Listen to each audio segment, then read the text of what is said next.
Alice, a fresh college graduate, decides to take a break from her boyfriend, Josh, to pursue a career as a paralegal in New York. There, she meets her coworker, Robin. Robin loves going on exciting adventures and partying hard. With Robin there to guide Alice through new challenges, Alice learns how to enjoy her new life to the maximum. The movie begins with a dance party. The room is full of people, and everyone is having a great time dancing, especially the girl in the blue outfit. She kisses a guy, then pushes him away, and continues dancing alone as the crowd cheers. The narrator talks about the right way to be single. Girl number 2, who is also single, is sitting in a cafe and reading a wedding magazine. A guy asks her when the wedding is, and she answers that it's 18 months after she meets the right guy. The guy walks out of the cafe after hearing this. In the meantime, another guy wakes up. He calls a girl living in the apartment across from his building and asks her to come by. Meg, a doctor who is also single, has fallen asleep in one of the hospital rooms. She wakes up to a colleague telling her she is needed in exam room 3. The girl who was dancing in the club enters the cab.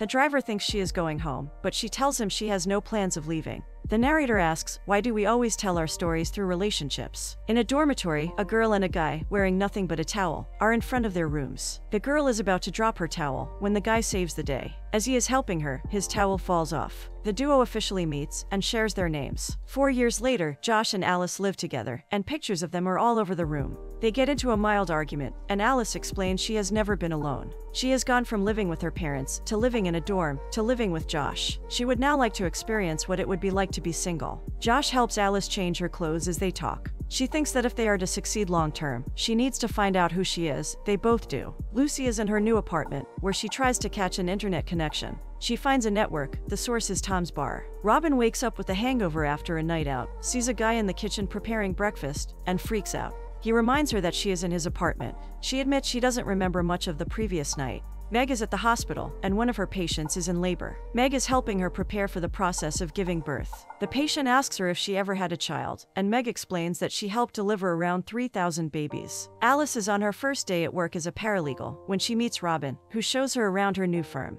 Robin is very detailed in explaining to Alice about good hookup places where the camera can't see her. Lucy is in a cafe working on her laptop. She meets Tom, whose internet connection she is using. He is working as a bartender. He teases her about the sentence she wrote on her computer, and Lucy decides to explain her philosophy on dating to him in detail. She uses the peanuts from the glass to point out that the number of available guys for dating is low. Alice is about to go home after her first day at work, and Robin can't believe she is single, but doesn't plan to party tonight. Alice tries to explain that she is not single, she is only on a break, but Robin is persistent in taking her out. Lucy is on a date that is not going well. Tom helps her leave and gives her the office keys to hide. Robin and Alice enter a bar, and Robin tells her to find some guys to buy them drinks, because buying drinks for girls is a dating currency for guys. Alice enters the crowd and approaches a group of guys, who stare at her in confusion. She tries to start the conversation, but ends up saying random things. She realizes her attempt is not going well. She excuses herself and returns to Robin.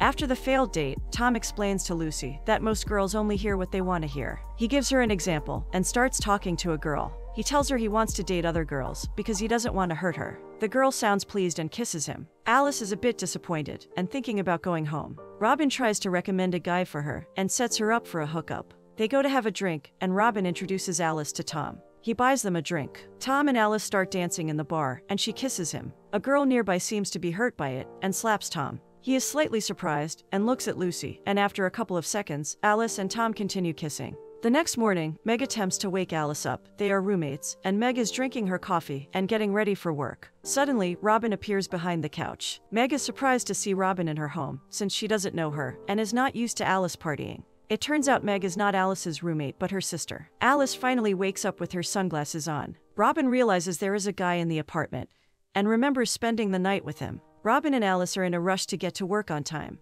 They are trying to figure out how to find the fastest way to work. Robin tells Alice to follow her. She takes her to a couple of shops to buy products to help with their hangover. They also go to a makeup artist and feel refreshed after the beautification ritual. They finally arrive at work, and one colleague tells Robin she is 3.5 hours late. Meanwhile, Meg keeps an eye on one of the patient's babies. She says other people might need a baby to feel fulfilled, but she's not one of them. Back at the office, Robin is advising Alice regarding Tom. She says to answer a couple of hours later if he texts her, and she advises Alice not to use smileys. Alice acts like she isn't thinking about Tom, but she gets excited once she gets a message from him. A bit later, Alice and Tom meet and hook up. Alice promises she is not one of those girls who thinks she can change the guy. Tom explains how he tells all the girls he is not the one for them, but the one they can have some fun with. Tom shows her his fridge. There is nothing inside to make breakfast. He tells her that he does that on purpose. Since there's nothing there, the girls who sleep over would leave in the morning. Tom explains there is neither drinking water nor glasses to drink from.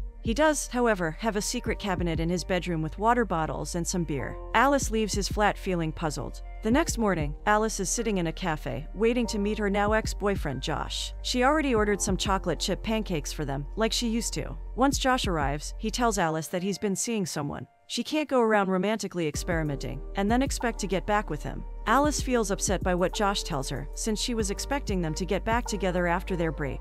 Alice is in the park with her sister Meg and Robin. Meg is comforting Alice as the latter tries to explain how she put herself out in the world, but the world rejected her. Alice believes she is going to be single forever. Robin tries to stay neutral and points out everyone's positive and negative traits. Meg asks Alice why she is watching Bridget Jones, as the girls there are only interested in getting boyfriends. Alice says she doesn't want to be like Meg, because her career is her whole life. Meg gets up and says she will take her lonely workaholic self back to the hospital. Lucy is again in a bar. She is working on her laptop, with a couple of children's books next to her. A group of girls is celebrating the engagement of one of them, and Lucy realizes she knows the girl, who is getting married. The girls greet each other, and Lucy is excited for her. However, she also feels awkward and sad, since she is alone in a bar in her sweatpants. While other people are getting married, she is unsuccessful in finding a guy she likes. The other girls look at Lucy like they are feeling slightly sorry for her, but then Tom comes by and unexpectedly kisses Lucy and introduces himself as her boyfriend. The group is excited to hear this. Tom adds that the marriage is the end of traveling by oneself and making decisions without consulting one's partner, congratulates the engagements, and leaves. Lucy is happy that Tom stepped in to save her from the awkward situation.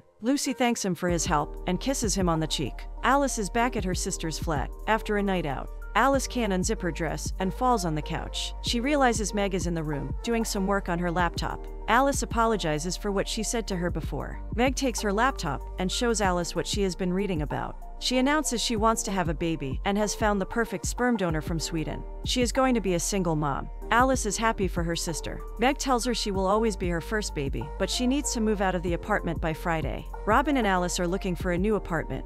They check out a cheerful and bright one, and Alice immediately likes it. Robin tries to grab a couple of things, but they fall off. Alice doesn't seem to mind, and she decides to take the apartment and move there. She starts bringing her belongings there and turns the place into a home. Alice finally settles in her new home. When she says goodnight, no one answers. She looks through the window and sees Josh. She throws him the key so he can come up, and tries to make her hair more orderly before he walks in. Josh tells Alice he's here to bring some of her stuff back, because he is moving in with his new girlfriend, Michelle. Alice notices Josh uses the word "we" when talking about him and his new girlfriend. Josh notices the Spanish subtitles on her TV and tries to fix them. Alice gets emotional once she sees him being handy and hugs him from behind. She realizes that their relationship is over. Alice and Robin are in the sauna, and Alice is thinking about sending a message to John. Robin tells her she needs to move on. Alice agrees and finds Tom's number instead. Robin explains she should go forward and not backward, and she can't sleep with Tom again. Robin also advises her not to drink too much with Tom, or they will end up in bed together. She explains how she calculates the number of drinks they have. When they reach 11, they hook up with another person.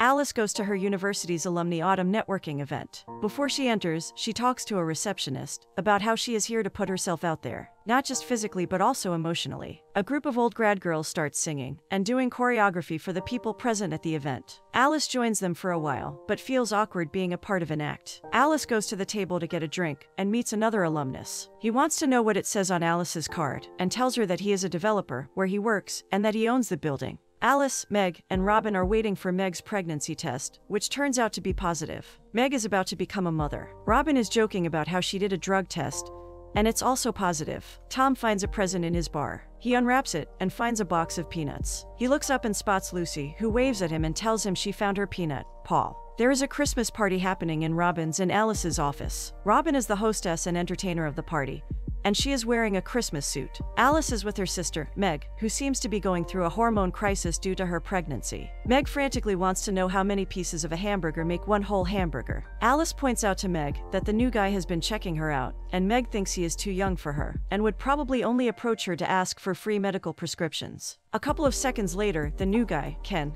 comes by, and Alice leaves him and his sister alone. Ken says he approached because he felt them talking about him and got worried that he misinterpreted the signs. Meg starts yawning while he is talking, and she tries to hide it by making strange faces. Eventually, she tells him she is a doctor and is tired, and they joke as the night goes by. They end up sleeping together in the room next door. Lucy is walking to the train station with her new boyfriend, Paul. She opens her bag and shows him a few things she got for him. Some snacks, even though his ride only takes 45 minutes, and a Christmas present consisting of a photo album that includes photos of them. Paul likes the food, but gets stressed after seeing the pictures of them. He reminds Lucy they've only been dating for 3 weeks, and breaks up with her. He says he was planning to break up with her on Martin Luther's Day, because there are usually no obligations then, and there is plenty of time to prepare for Valentine's Day. Lucy realizes he was cheating on her, and Paul explains that online dating to him is all about dating more people. Lucy is in a bookstore, reading stories to kids. She is telling a story about a prince and a princess. The name of one of the characters is Paul, and it reminds her of her recent breakup. She is about to read the last page when she realizes it's missing from the book. Lucy tells her modern version of the story and mentions the money spent on makeup, heels, and fake hair. While she talks, she seems to have a slight nervous breakdown. Once she is done, the bookstore manager tells her that she scared all the kids, but praises her storytelling. Robin and Alice arrive at Josh's Christmas party. Alice gives him a bottle of a drink they bought for him. Josh says that he knows how difficult it is to be single for holidays, so he invited Alice. Alice explains she has been feeling fine lately, and thanks him for the invite. Josh comes clean and admits that he told Michelle, his new girlfriend, that Alice is his cousin. Michelle approaches and hugs Josh's cousin. Meg leaves the hospital for 10 minutes and goes outside for a short break. Ken, the guy she met at Alice's work, unexpectedly shows up and offers her some coffee he got for her. She tries it and realizes it has bourbon inside. Meg spits it out and explains she has to deliver a baby later, so she can't drink. They continue walking and talking about Christmas trees. Meg explains that she can't get one, as she is never home, and would probably let the tree dry up. She also says that whatever is happening between her and Ken isn't real and can't continue. She says she had a great time, but he should probably find someone his age who has more free time. Alice drinks from her cup at the party as she watches her ex-boyfriend dance with his new girlfriend. She asks Robin if she wants to go with her to see the Rockefeller tree, but Robin is busy conversing with 2 guys about American Christmas traditions. Alice says that it's okay and promises to call her tomorrow. As Meg leaves her work to go home, she sees a big white Christmas tree in front of the elevator. The tree is a surprise from Ken, who explains it's plastic and won't shrivel. Meanwhile, Alice walks down the street and runs into David, the alum she met at the party. They joke for a while, and she realizes he isn't married like she thought, but he does have a daughter. Alice suddenly asks him if he wants to see the Rockefeller tree with her, and David tells her that he needs to show her something first. They go inside a building, and David instructs her to close her eyes for a few seconds. Alice opens her eyes and sees a magnificent Christmas tree through the window, the one she wanted to see that night. After Alice and David talk about how they might celebrate the next Christmas, they kiss. 3 months later, Alice is at David's apartment, playing with his daughter. David sees Alice and his daughter singing together. This scene upsets David, and he tells Alice she is not his daughter's mother. Alice apologizes and explains that she accidentally found out his wife had passed away. David stops the conversation by saying that he is not ready for this. Alice is upset by yet another romantic failure and sleeps at her sister's home. Meg is glad to see her, and Alice reminds Meg to tell Ken about her pregnancy. Meg jokingly calls Alice her monkey, and they fall asleep. It's St. Patrick's Day, and everyone in Tom's bar is wearing green. Lucy is there with her new boyfriend from the bookstore, George. She shows Tom her green outfit that she picked out for the holiday. Alice and Robin go to self-defense and cooking classes to learn new skills. Alice is at her favorite pancake place when she runs into Josh, who is there with his parents. The parents tell Alice she is better than Josh's current girlfriend before walking inside the cafe. Alice also learns Josh got into business school. They are both happy to see each other. Ken accidentally sees Meg shopping for baby stuff, and he realizes she is pregnant. He confronts her about it, and she admits she has been avoiding him because of it. Meg explains that she was in a pregnancy clinic and got pregnant via a donor. Meg thought he might be upset by the news, but Ken says she has every right to do whatever she wants with her body. He adds that he would be willing to help out and be a stay-at-home dad. Meg is freaking out and explains she is afraid everything might fall apart once she loses control of her life, and Ken comforts her. David is tucking his daughter into bed. She asks for the same song she was singing with Alice, but David says they will sing it another day. Alice gets a text from Josh, who says his parents miss her. She soon receives another text from Tom, who asks her to come over for a couple of drinks. Alice and Tom hang out and talk about the people they like. Tom tells her that he likes Lucy, but she is now seeing someone else. Alice talks about Josh and how they could have had a child by now. When Alice remembers Robin's drink rule, she realizes that he's drunk 11 bottles of beer, and they end up sleeping together. Later, Tom deletes the numbers of all the girls he knows off his phone. It's Alice's birthday, and she is having a party on the roof. Robin, Meg, and random guests are having fun and dancing. Alice is glad there are no guys she likes tonight, but she then spots David, Josh, and Tom. Robin tells her that she invited them because she thought it might be fun. Alice is trying to hide from all three of them. At one point, David, Josh, and Tom run into each other, and Alice freaks out. Lucy approaches Tom to inform him that she is engaged, and he pretends to be happy for her, but he admits she should be with him instead. Lucy immediately agrees and says she is already thinking about their future kids. Tom gets scared and tells her they shouldn't rush, and Lucy says she was joking with him. She doesn't want to be with him. Lucy's fiancé approaches Tom and jokingly tells him not to mess with his girl because he put a ring on her finger. As Alice and David talk, Alice interrupts him because he made it so clear earlier that he doesn't want to be with her. David tells her he only came to apologize and leaves feeling disappointed. Alice and Robin get into a fight. Alice doesn't think it's funny that Robin invited all her ex-boyfriends, and Robin doesn't like that Alice turns into a shell of a person whenever she is in a relationship with a guy. Robin says when she finds a boyfriend, she will at least be sure he likes her for her, because she knows very well who she is, unlike Alice. Alice is upset and goes to sit on the emergency exit stairs for a while, and Josh joins her. They make up, but Josh tells her he is about to marry his new girlfriend. Alice realizes that Robin is right. She completely loses herself around guys, and she accuses Josh of almost making her cheat with the guy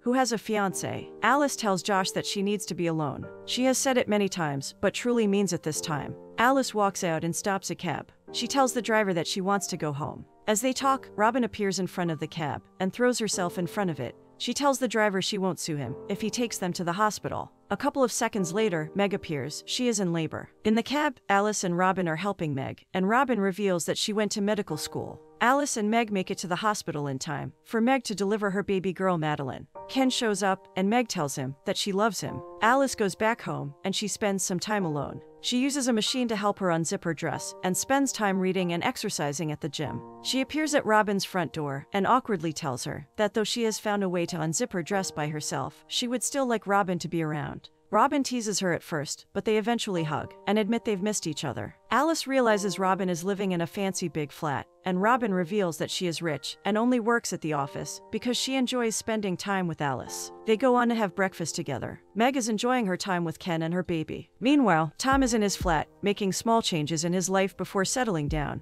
He fixes the water in his kitchen sink in case a girl sleeps over at his apartment and gets thirsty. Robin finally starts dancing with others at dance clubs. Lucy is in a wedding dress and dancing with her husband. David opens a box with photos and memories and tells his daughter, Phoebe, that he would now like to talk about Phoebe's mother. He finds a DVD titled Phoebe's First Steps and plays it to her. She recognizes the song she likes and tells her dad he has a horrible voice. Alice is on the hiking trip she once talked about with David, but she seems to be there alone. As she enjoys the view, the narrator says, "You're only really single for one moment, before it's gone."